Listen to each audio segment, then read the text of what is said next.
Singh Gohil.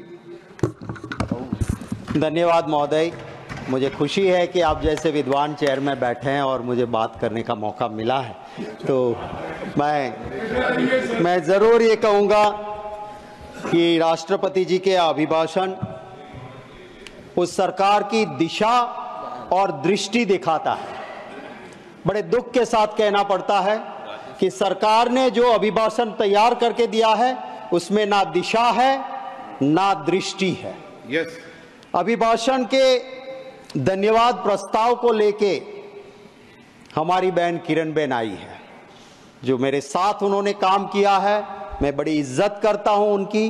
Congress party में पली बड़ी, जो संस्कार मिले उसको वहां वजह होगी, पर यह सरकार भी ऐसा करती है कि ऐसे ऐसे लोग, अच्छे अच्छे लोग आए तो सही उनके पास, उनको काम क्या देते हैं? जाओ गाली दो कांग्रेस पार्टी को, जिसने तुमको बड़ा किया उसको गाली दो, उसके खिलाफ बोलो।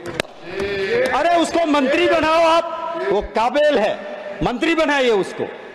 मैं कहता हूं महिला सम्मान करना है तो पहले किरण बेन को कैबिनेट मंत्री बना के देखिए आप, सिर्फ हमें गाली देने के लिए मत रखो। और जब ये लोग हमें गाली देते हैं फिर कोई ना कोई चला जाता है उसके पास और आपकी कोई उनसे लड़ाई है क्या? नहीं, बिल्कुल प्यार है, आपने कोई लड़ाई। सिफारिश मैं बड़ा सम्मान करता हूँ। सिफारिश कर दी तो मैं सिफारिश कर रहा हूँ तो सर कोई ना कोई चला जाता है उसके पास। और फिर वो हिंदी फिल्म का एक डायलॉग है ना, रंगा खुश हुआ, हमें गाली देने पे उसको सुनाया जाता है। सर मैं महोदय ये जरूर कहता हूं कि ये अभिभाषण के पेज 17 पे जो बात लिखी गई है, पेज 17 अभिभाषण का, जहां लिखा गया है कि हमारे सैन्य पे हमें फक्र है। मैं कहता हूं इस हाउस ने, इस देश में बैठे हर नागरिक को हमारी सेना पे फक्र है। अगर हम चैन की नींद सो सकते हैं तो हमारे वो जाबाज जवान दिन रात सरहद पे है, तब हम चैन की नींद सोते हैं। बड़ा दुख होता है सर, मेरे पास इसी हाउस में जो कमेटी का रिपोर्ट सबमिट हुआ था 19 फरवरी 2022 का, वो रिपोर्ट है और इस रिपोर्ट में लिखा गया है कि मेरे सैन्य के उस जांबाज जवानों को लाइफ सेविंग सामान या जरूरी सामान उस स्टोर में वो पड़ा मिला जिसकी एक्सपायरी डेट हो गई थी। और एक्सपायरी डेट हुआ सामान अगर मेरे उस जांबाज जवानों को देती है सरकार, और ये रिपोर्ट कमेटी की है जहां बीजेपी कांग्रेस के सभी साथी बैठ के इसका विश्लेषण करते हैं, यूनानिमस रिपोर्ट आती है, और जब वो उस रिपोर्ट में लिखा है तो उसका संज्ञान लेके सरकार को सिर्फ लफ्जों की सजावट तो बहुत आसान है, दिल से भावना होनी चाहिए उनके लिए काम करने के लिए। मैं बड़े भारी मन के साथ कहता हूं, मेरे गुजरात के बस अब कुछ ही महीने में 2 जाबाज जवान शहीद हुए। अग्निवीर था हमारा ये जामकंडोना के हंसवड़ गांव का महिपाल सिंह, विश्वराज सिंह महिपाल सिंह। सर उसकी फौज में जिस तरह से काम वो कर रहा था, पता नहीं क्या हुआ, पास में गन की बैरल फटी, ये शहीद हो गया। दूसरा मेरा जाबाज भाई गुजरात का रोहित डांगर, भावनगर के नेसड़ा गांव का रहने वाला, पैरामिलिट्री फोर्स में, जिस तरह से उसकी मृत्यु हुई। मैं गया था, परिवार एकदम गरीब, अब उनकी चीजें, उनका पोस्टमार्टम रिपोर्ट, उसके लिए उनको दर दर की ठोकरें खानी पड़ी। हमें शर्म आनी चाहिए। उनको जो हक मिलना चाहिए, क्यों हम विरोध करते हैं अग्निवीर का?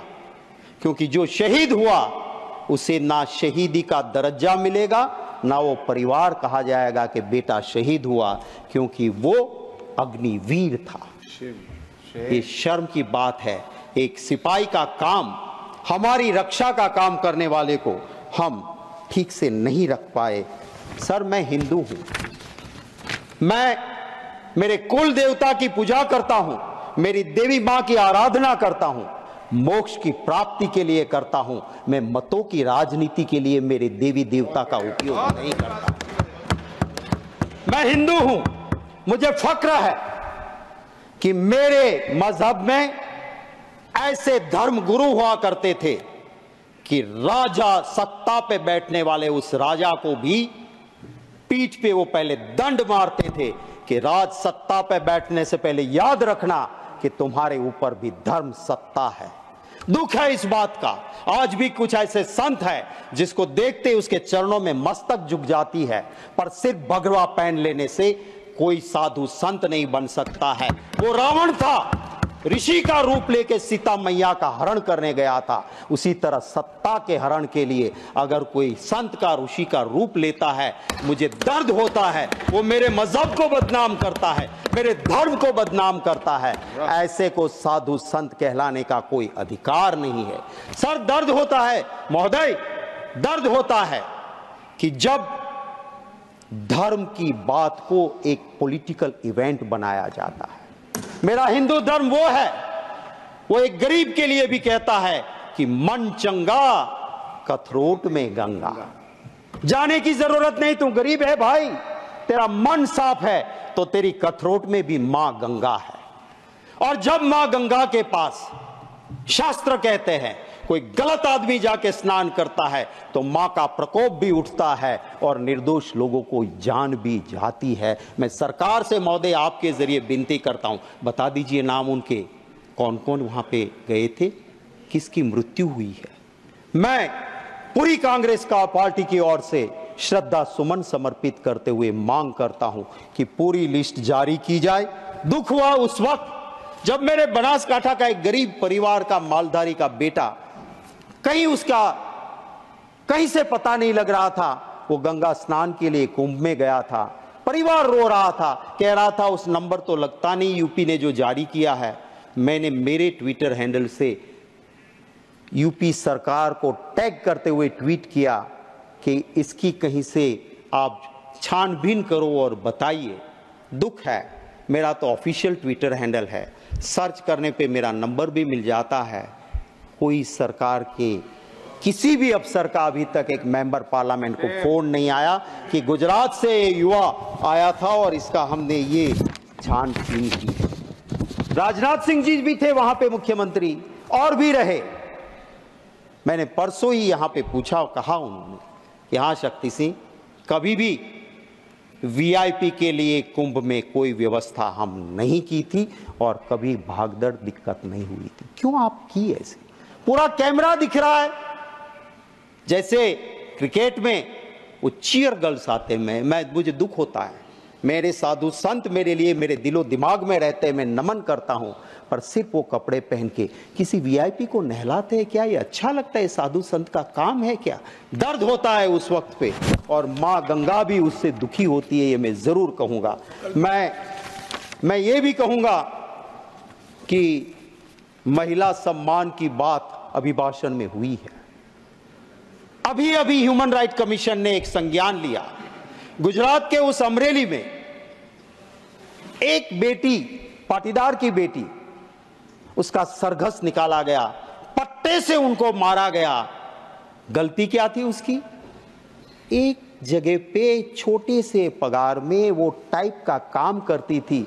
भाजपा के दो बड़े नेता की लड़ाई में एक खत टाइप किया, वो खत क्यों टाइप किया करके उसका गुनाह हो गया और उसको वहां से मारा गया। और उसी भाजपा का एक गुट का एक नेता जो एमपी भी रह चुके हैं, वो कल कहता है कि मैं नार्को एनालिसिस टेस्ट के लिए तैयार हूं, अगर दूसरे भाजपा वाले ग्रुप के सामने है वो भी नार्को एनालिसिस टेस्ट करवा ले। तो ये दो, वो कहते हैं ना हमारे वहां गुजराती में कहावत है सर कि पाडानी लड़ाई में झाड़नो खो। इस मीन्स बड़े दो बुल जब लड़ते हैं आपस में तो निर्दोष पेड़ मारे जाते हैं। भाजपा के इन गुटों की लड़ाई में उस बेटी को प्रॉब्लम हुई। मुझे अभिभाषण में मेरी उम्मीद थी कि मेरा डायमंड पॉलिशिंग बिजनेस जो रोजी देता है, रोजगार देता है सूरत में, वो मैंने पहले आगाह किया था लैब ग्रोन डायमंड को लेके मोदी जी जाके अमेरिका जाके वो लैब ग्रोन डायमंड दे के आए, तब से सूरत में मंदी है, लोग आत्महत्या करते हैं। उसको उगारने की कुछ तो बात होगी, नहीं हुई, उसका दुख है। वहां का टेक्सटाइल उद्योग सर ऑक्सीजन पे है, कोई बात अभिभाषण में नहीं हुई है। दुख होता है सर, जिसके मां बाप ने आजादी की लड़ाई में भाग लिया, हिस्सा लिया।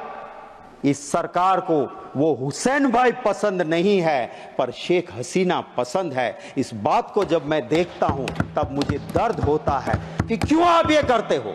हमारा संविधान कहता है विदेश नीति में भारत की सरकार कभी किसी दूसरे देश की नीति में कहीं भी चंचुपात नहीं करेगी, ये हमारी विदेश नीति कहती है। और हम क्या करते हैं, अमेरिका में चुनाव चलता है और वहां जाके कहते हैं अब की बार ट्रंप सरकार।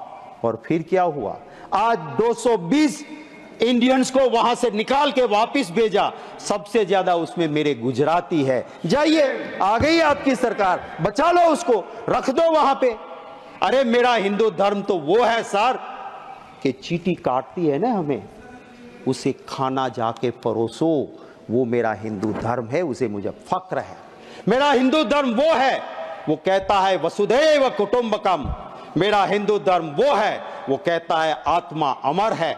आज आत्मा अगर मरेगी तो किसी और के घर में पैदा होगी। और इसी वजह से पूरी दुनिया में जहां हिंदू गया, जैसे दूध में चीनी मिलती है, मिल गया। कभी दुनिया में हिंदू को कभी दिक्कत नहीं आई थी, पर जब से राजनीति के लिए हिंदू मजहब के सही अर्थ को छोड़ के नया अर्थ निकाला, जियो और मार डालो, मेरे धर्म का मतलब था जियो और जीने दो, जियो और मार दो आया। और उसके बाद जहां जहां भी बाहर हिंदू रहता है वहां दिक्कत होती है। लाल आंख दिखाओ ने जाके, जाओ पास के कंट्री में जहां पे मेरा मंदिर टूटता है, मेरे हिंदू पे अत्याचार होता है, जाइए 36 का सीना लेके, 56 का सीना लेके बचा लीजिए उसको। आपकी राजनीति की वजह से वहां हिंदू दिक्कत में है, इसको समझना चाहिए। मैं आखिर मेरी मिनट बची है, उसमें एक बात जरूर कहूंगा सर, दिल से भावना होनी चाहिए।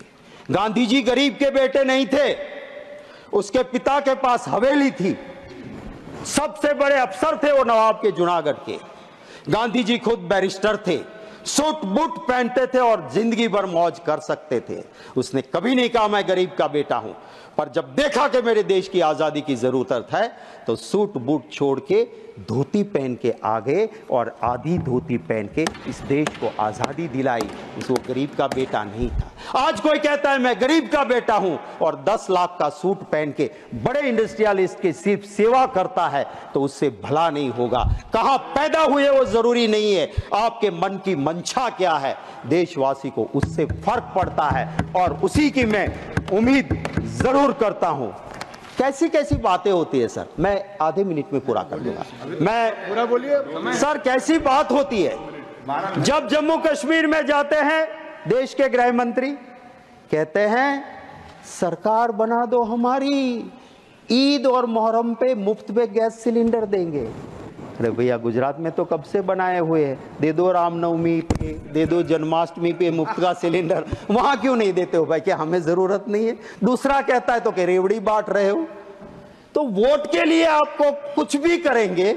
जम्मू कश्मीर में पहले कहा बाप बेटी ने बहुत लूटा, फिर बाप के साथ भी सरकार बनाई, बेटी के साथ भी बनाई, और जब देश में दिक्कत लगी चुनाव जीतने में तो बिना तलाक बोले तलाक भी कर दिया। तो ये क्या रीति है राजनीति की? मैं सिर्फ चंद लाइनें जरूर कहूंगा। आज के माहौल को देखते हुए झूठ बिकता है, झूठ बिकता है जुमलों के बाजार में। मुखबिर देशभक्त हो गए, मुखबिर देशभक्त हो गए जुमलों के बाजार में। आजादी के दीवाने देशद्रोही हो गए ये जुमलों के बाजार। सर, आज इस तरह से देश का माहौल चल रहा है। उस वक्त मैं सिर्फ इस अभिभाषण पे जरूर ये कहूंगा कि हमें चिंता करनी होगी उस युवा के रोजगार के लिए, उसको रोजगार नहीं मिलेगा, देश में लॉ एंड ऑर्डर नहीं बचेगा। हमें चिंता करनी होगी महंगाई की।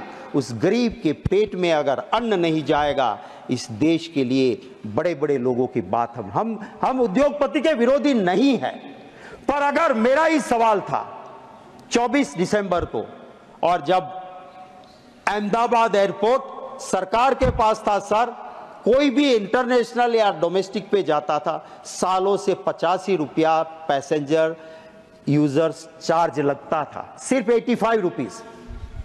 2 साल में आखिर अदानी के पास आने के बाद इंटरनेशनल में 855 रुपये हो गए, 85 to 855, और डोमेस्टिक में 85 रुपये से लेके 580 रुपीज। आप अगर अहमदाबाद से एयरपोर्ट में बैठोगे, डोमेस्टिक में जा रहे हो, क्या स्वर्ग खड़ा कर दिया कि जो 85 रुपया था उसका 580, और इंटरनेशनल में 85 रुपया था उसका 850 रुपये कर दिए आपने। ये जब प्रजा को लूटते हैं आपके दोस्त, तो हम बोलते हैं, हमारे नेता बोलते हैं। यहां से कोई कह रहा था जब बोलते बोलते कि आपके नेता को बता देना लोकसभा में। हम, अरे भैया, हमारे वहां तो छोटा कार्यकर्ता भी हाथ पकड़ के राहुल गांधी को कह सकते हैं, आप में से कोई भी बता दे, सच बोले और बता दे आपके नेता को, हरेन पंड्या का जो हाल हुआ था वो हाल आपका नहीं होगा, तो मैं राजनीति छोड़ दूंगा। सच सुनने की तैयारी वहां नहीं है। यहां तो इंटरनल डेमोक्रेसी है साहब, खुल के बोलते हैं, अपनी बात हम रख सकते हैं। इसी तरह से हम यहाँ के राष्ट्रपति जी के अभिभाषण के मुद्दों पे मैं सिर्फ यही कहूंगा कि जनता की बात करें, उसको परिपूर्ण करें। संक्षेप कर जी, मैं कंक्लूड कर दूं सर, स्मार्ट सिटी की बहुत बातें हुई थी, आज के अभिभाषण में वो गुम है। गरीबों के आवास के आंकड़े और सच्चाई काफी दूर है। मैं दिल से धन्यवाद करता हूं आपका महोदय, और मेरी बात को यहीं पे खत्म करता हूं। Thank you very much. धन्यवाद शक्ति सिंह जी।